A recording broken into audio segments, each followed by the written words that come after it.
Hello, everyone, and welcome to the Centurion Leadership Battalion podcast, your source of accountability, inspiration, and motivation to become your best and reach your fullest potential every day. Our motto, it's simple: to use our determination to crush our everyday leadership tasks so that we dominate in our delivery of services and products to our clients and achieve victory in personal growth, profitability, and creating environments for those around us to prosper. Let's get this show started.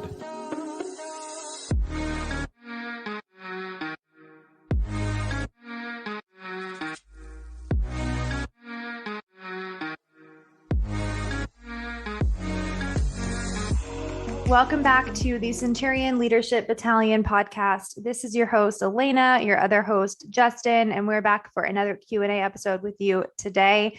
Today's topic is so interesting to me. I can't wait for this conversation, so I'm ready to hop right into it. Justin, welcome back on to the podcast. I know we had a couple of solo episodes we both did individually, so it's nice to record a few Q&A episodes today. Absolutely. Thank you, Alaina. And thank you, everyone, for listening in. Please continue to share word of mouth. Again, follow us on Instagram. You can see it. All of the tags and everything are in the summary of these podcasts. So again, thank you, everyone. But since we record a day when we do them to try to prepare, and since Alaina's got a bun in the oven here soon, we're trying to get ahead and prepare for that and go through that transition. So as I said in the previous podcast, hit the gas. That's about resiliency. So we're hitting the gas right now to prepare amongst her preparing for her new stage in life. And at Food Service Partners, we're Better with Bacon Fat, Grown Strong, and Primal Rock. We're about to prepare for major new large stages and growth in our lives here as well. So that's kind of crazy, both on California and in Georgia. So that being said, we're going to try to get a lot done to start preparing for the new seasons in our life, and get a little bit ahead so we're not as stressed. So thank you, everyone, for listening in. Let's dive into the question, Alaina.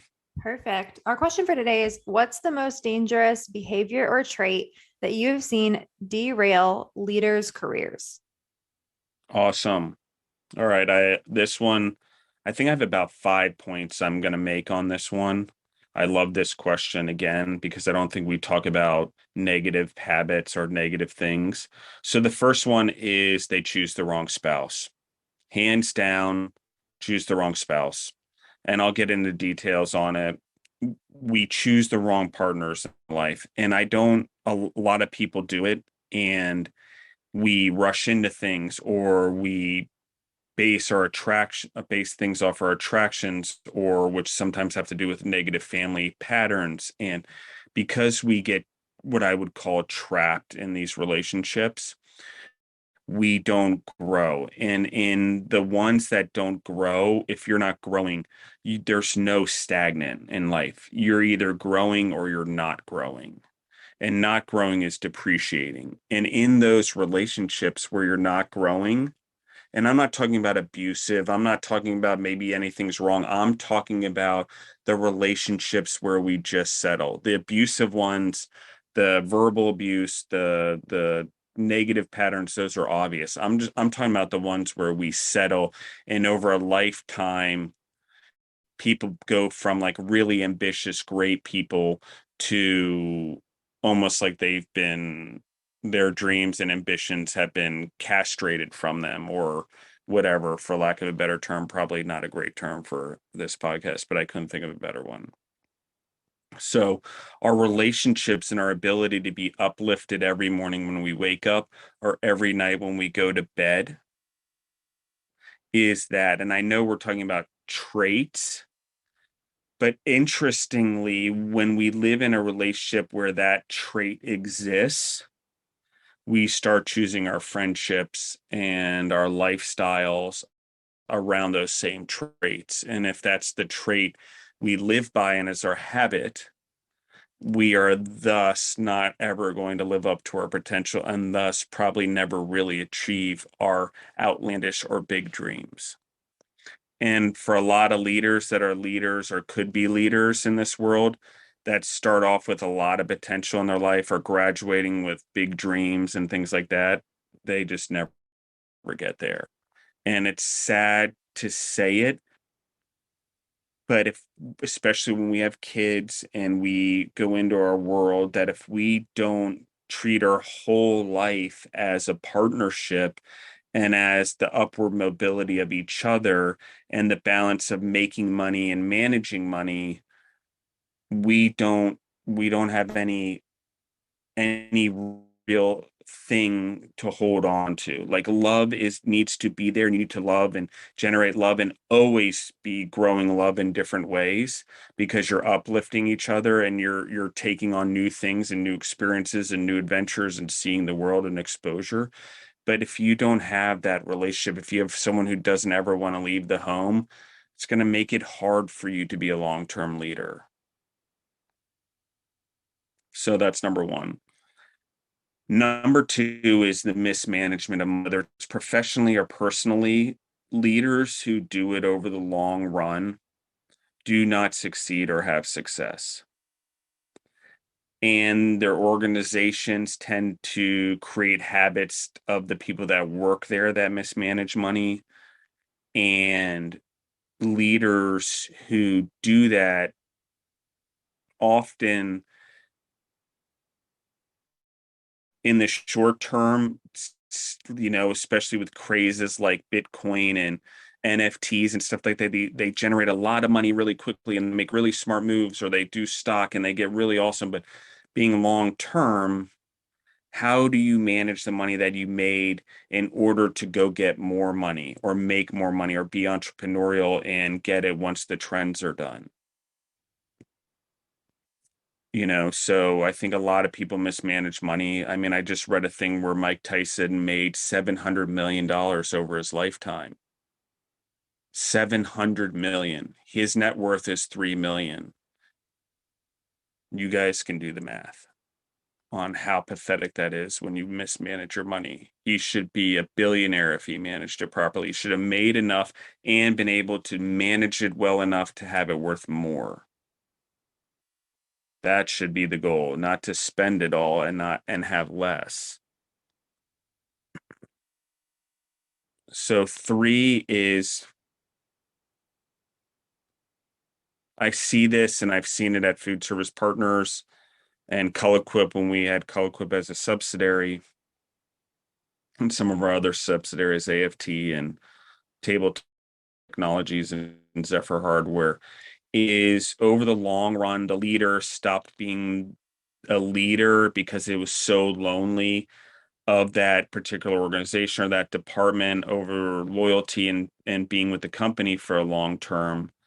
They then became friends with the people they were trying to lead, and they started doing social things and things after work in a way that, yes, you want to know your employees or know the team that works for your team members, but professionally,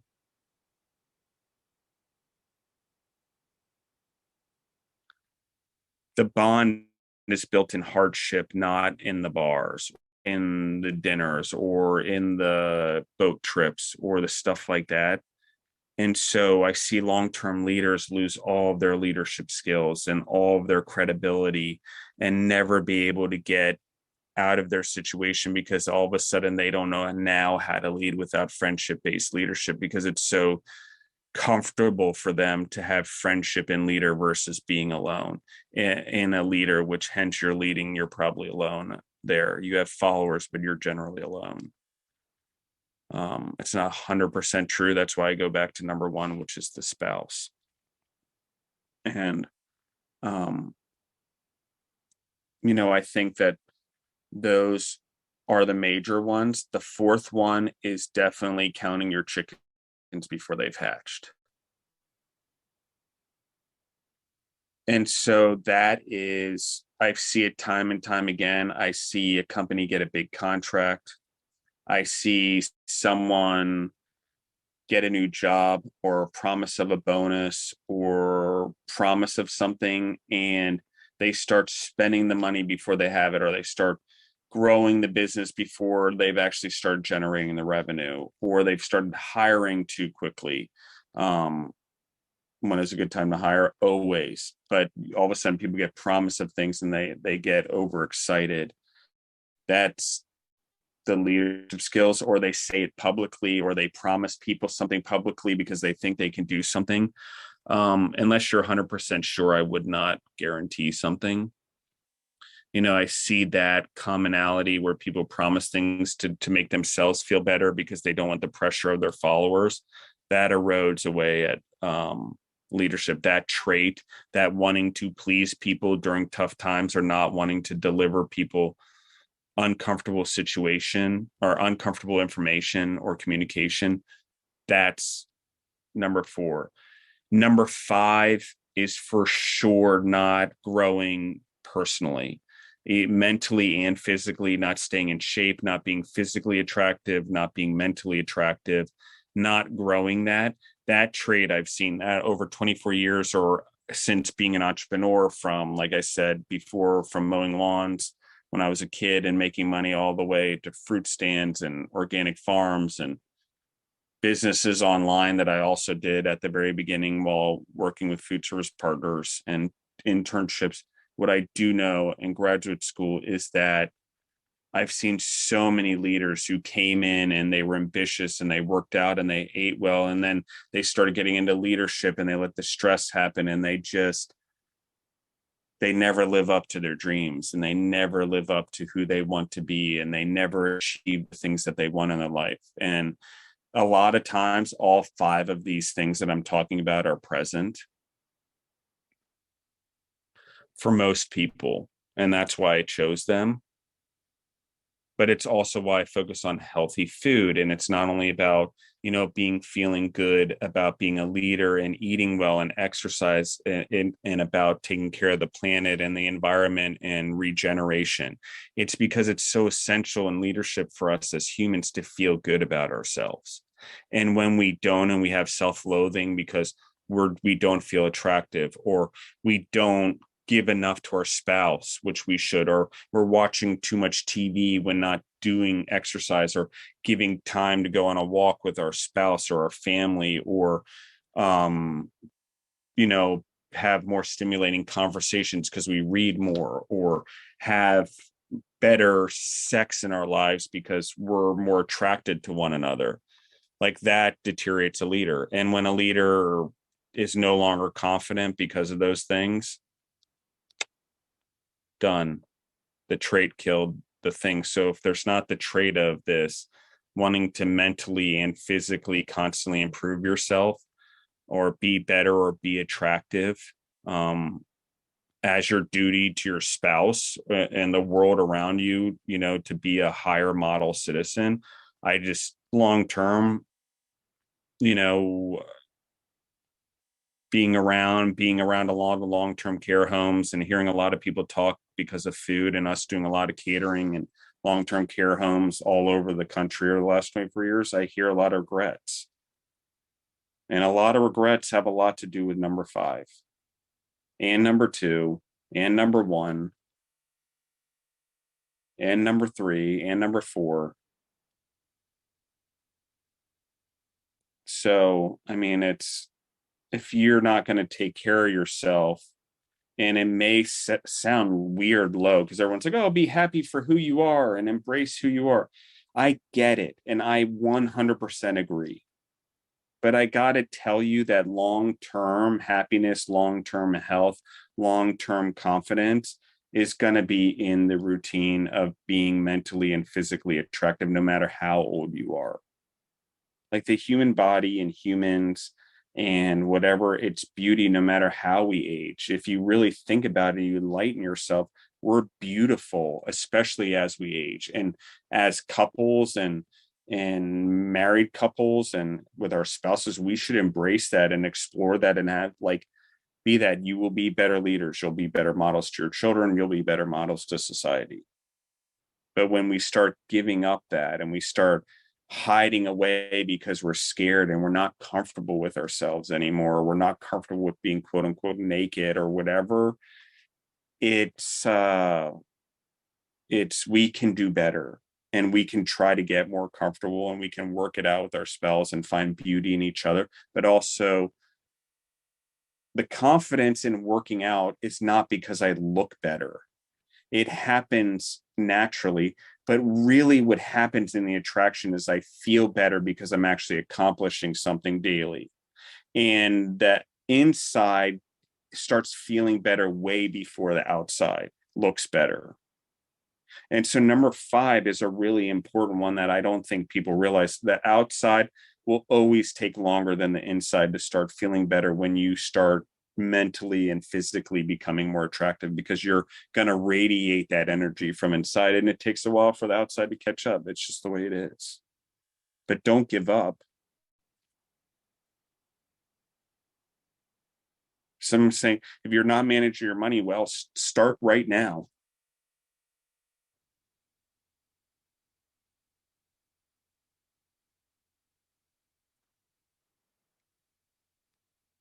But there's a lot of things. If you're in a relationship and it doesn't work, are there children involved? I get all of it, and you have a duty and you need to figure that shit out. But you need to start having conversations about what you guys really want for your dreams and what you're going to model for your children.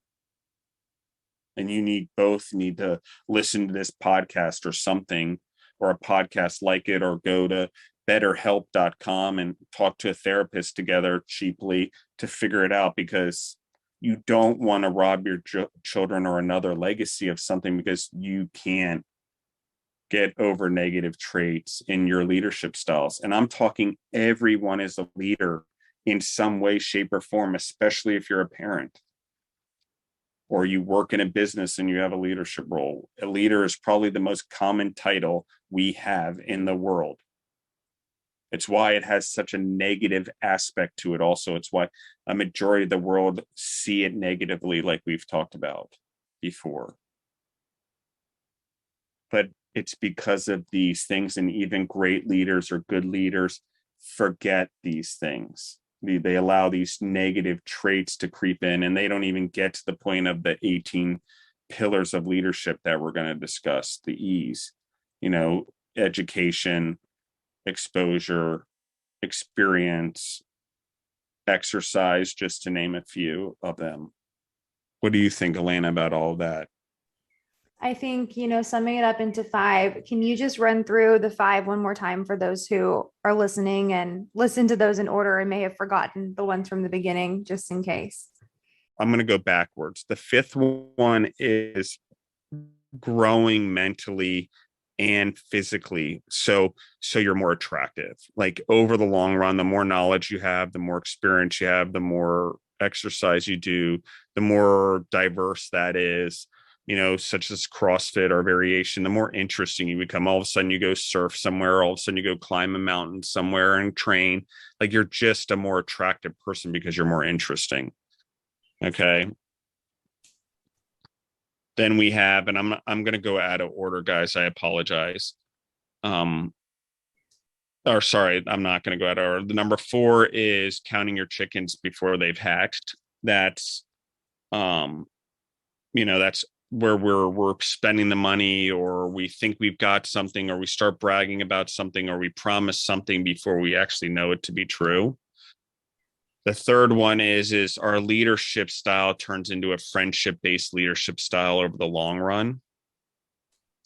The 2nd one is we mismanage money. We're not good with money. We mismanage it. So no matter how good people are at making it or leading or getting it, they mismanage it.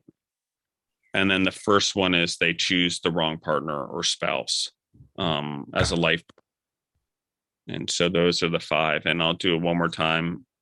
Mental, physical, attraction, working on that always.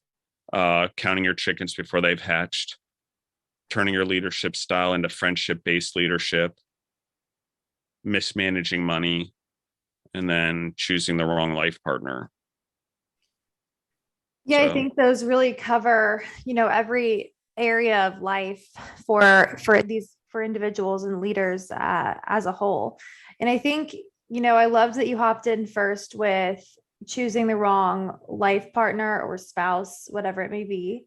I think that was really interesting to hear just the breakdown of that. And I know you have lived life on both sides of the coin there. So it's just interesting to hear these from your point of view. But I think, between that and mismanaging money, um, those two stood out the most to me because I think they're the most relatable for most people. Choosing the wrong life partner, that will affect everything, right? From, your day-to-day routine to your children, how your kids are raised, literally every aspect of your life when you intertwine your life with someone else's. And, not saying you're ever going to find someone who's a perfect match and you're ever going to see eye to eye with someone on every single subject. And another person's not meant to necessarily make you whole. That's not the purpose of what I'm trying to say and pull from that point. But I think that is really important because that is a really dangerous behavior that, can really derail an entire leadership career, leadership history. And I think we see that a lot too. And I was just watching a show the other day of Hillsong Church in New York City. They also have a church in Australia. That's where it's originated, but it's this huge, they have a band, just this huge church, this huge organization, really. I think they've really gone from just being a church to, I would really describe it as a corporation, honestly. And the lead pastor of their New York location was married with 3 or 5 kids, and he had an affair, and he lost his whole career, lost his wife's whole career. Obviously, it's different because the rules are different when you're intertwined with a church that is intertwined with the religious beliefs, and they fire people for different reasons or ask people to step down. But I just found that so interesting. There's actually a whole documentary about it.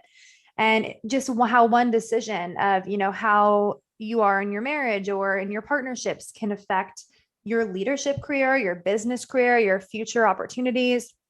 That was really interesting. And then also how you handle money. There was a documentary we watched in college that we had to watch to graduate. And I want to say, I hope my professors do not listen to this. I think it was called Enron.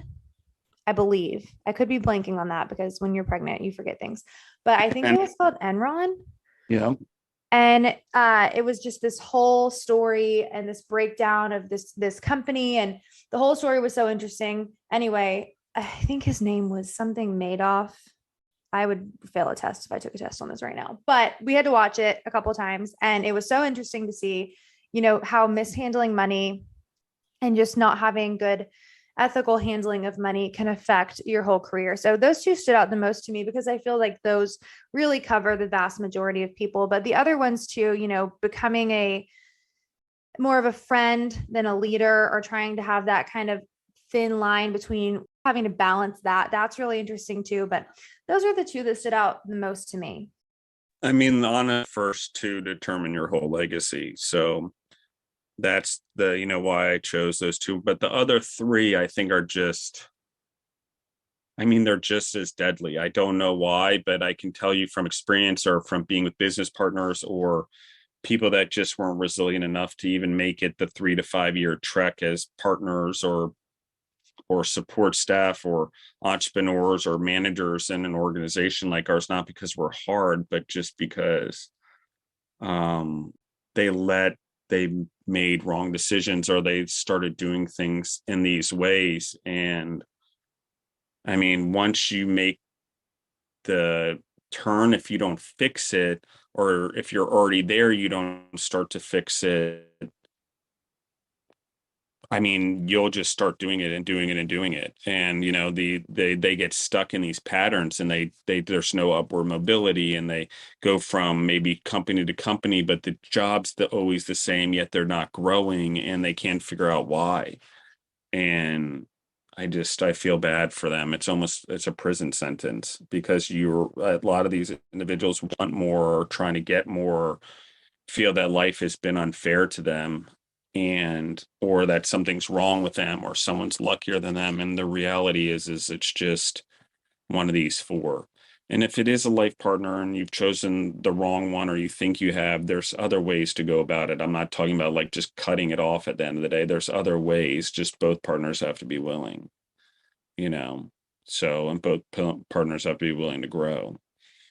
So, I don't want everyone to get to think the wrong idea that I'm like all for like divorce. That's not what I'm saying either. But what I am saying is do the due diligence, especially any young people talking about this. Really think about it. Think about what you want for your life or your children, and what it is that you want from the world, and the morals and ethics you pass on, and the impact you're going to make, but with the time you here, with the person you choose, with the children you have with them. So Definitely. I think that's really interesting. And those are really great points to make, especially for young entrepreneurs and young leaders and just young people in general. I think we're in a day and age where we have all this access to social media and all this access to, people from all across the world. But how often do we use that just for mindlessly scrolling and liking and posting for attention? That's a generalization. So I'm not trying to offend anybody, but how, I feel like we should use social media more often, whether it's, through podcasts or business leaders or whatever it may be, just to find role models and mentors. And you can have a mentor who doesn't even know you exist with social media. And I think that's so cool. And I think, it's just imperative for young people to really take advantage of the access they have to leaders. And that's really how you can create the kind of life that you want, is by being influenced by the right people. And if you never expose yourself to that type of content, you'll never hear, warnings and things like this. And you may hear one piece of advice from social media or from a business leader or a podcast, and you wake up 10 years later and your life is completely different. And you can really credit it to, oh, I heard that piece of advice and I implemented that in my life. And, that's how things turned out this way. So I think, I really love how you pointed out, for young people to be listening, to be taking this advice in, applying it to their lives. Absolutely love that. So thank you just for sharing all of that with us. Thank you guys for listening in. If you have any feedback on this episode, reach out to us on social media. We'll also put our email list sign up link in the description, where you can sign up to get exclusive content from Centurion Leadership Battalion. So we'd love to have you join us on that email list. And Justin, I'll let you close us out today. thank you. Really, I think that this is one of those things where it's about our own choices, and it's not about blaming anyone else. It's about, we get a chance to make a conscious decision in our life. And in a world where we're so rushing in to get married after college and have children because we think it's the right thing to do, and start our careers because we're so into the rat race and the expectations, especially in the United States, that we really don't think about these decisions that we're making in terms of the long term. And I know it's cliche to say it, and someone probably said it to me and I didn't hear it at the time. But here's the thing is, I don't have any regrets. Like, I don't regret the things that I've done or the people in my life or the lessons that I learned.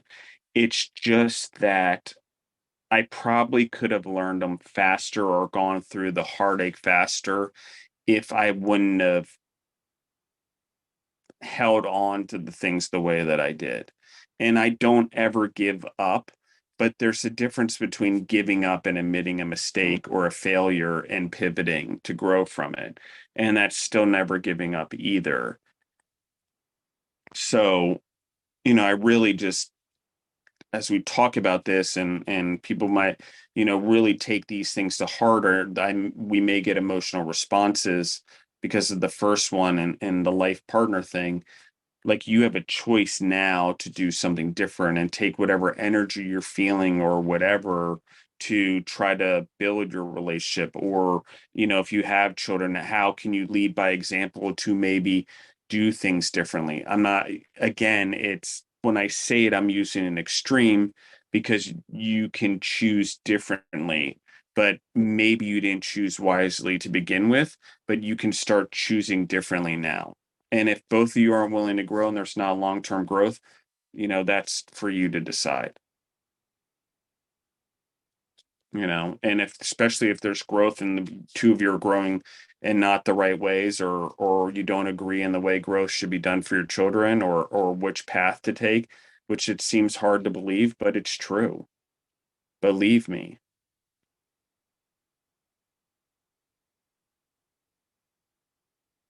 So thank you everyone for listening in. Follow us on Instagram. Check out the summaries below. Check out all of our cool sub-series, all the core value exploration, the family movie nights as we're sort of getting those launched since there's empty spots here and there. Trying to get those done. And gosh, I can't even think. We've got pillars of leadership we'll be working on as well, hopefully. So awesome. Everyone have a great day. Lead with intent. And I hope anyone who's feeling any of these traits or worried about any of these traits, start today. There's no day like today to start building a new habit. So thank you.